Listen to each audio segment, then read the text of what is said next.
অনেক দিন পর এতগুলো ক্যামেরা ফেস করছি। কেউ নশবার খোঁজ রাখতো না, ইভান রাখতো।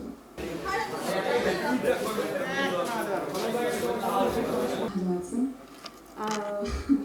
ইভান অ্যান্ড সবসময় আমার একটু মানে ওর ঝামেলা করতে আমার সাথে সবসময় একটু বেশি ভালো লাগে, বন্ধু বলেই হয়তো বা তাই। ইভান হচ্ছে সেই মানুষটা, আমি ইভানকে দিয়েই শুরু করি, সেই মানুষটা যখন কেউ নশবার খোঁজ রাখতো না, ইভান রাখতো। সো সেই জন্য ইভানের জন্য আমার একটা হাততালি অবশ্যই আমি দিতে চাই। এবং অবশ্যই আমার ডিরেক্টর 18 পর থেকে হয়তোবা আমি খুবই কয়েকটা কাজ করেছি, সেটার মধ্যে উল্লেখযোগ্য কাজ কিন্তু আমাদের ইভানের নাম। ইভেন আমি একটা মিউজিক ভিডিও করেছি, সেটা আসিফ ভাই দেখেছেন কিনা আমি জানি না, সেটাতে আসিফ ভাইয়ের কণ্ঠ ছিল, আমি সেখানে অভিনয় করার সৌভাগ্য অর্জন করেছিলাম, সেটাও তার ডিরেকশনেই ছিল। সো আমি গুটি গুটি পায়ে যে কটাই কাজ করেছি 18 সালের পর থেকে, 18 সালে কী হয়েছিল সেটা আপনারা অনেকেই জানেন। সো আমার নার্ভাস হওয়ার কারণটা হচ্ছে যে আমি অনেক দিন পর এতগুলো ক্যামেরা ফেস করছি। সো সেই জন্য আমার একটু অস্থিরতা হচ্ছিল, একটু ঝামেলা লাগছিল। সো এনিওয়েজ, আমি আমার চরিত্র নিয়ে কিছু বলতে চাই না, কারণ আমার ধারণা আমার ডিরেক্টরও সেটা চায় না।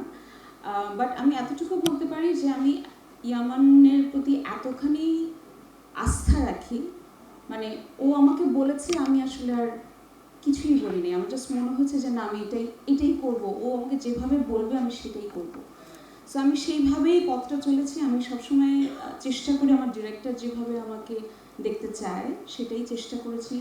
ইভেন আমার কো আর্টিস্ট হিসাবে আই মাস্ট সে আমার ইভান স্যারের কথা আমি বারবার বলবো, কারণ অনেক দিন পর আমি মঞ্চ নাটক করি, কিন্তু সিনেমায় অভিনয় করাটা আমার আসলে অনেক দিন পর হচ্ছে। সো সেই ক্ষেত্রে আমার প্রচণ্ড টেনশন কাজ করে, আমি খুবই সিরিয়াসলি কাজটা করার চেষ্টা করি। তো সেই জায়গাগুলোতে ও যেভাবে পজিটিভলি, ইভেন তানভীরের কথা না বললেই নয়, কারণ তানভীরের সাথে আমার একটা খুবই সিরিয়াস সিন আছে, সেই সিনটা করাটা ওয়াজ প্রিটি ডিফিকাল্ট।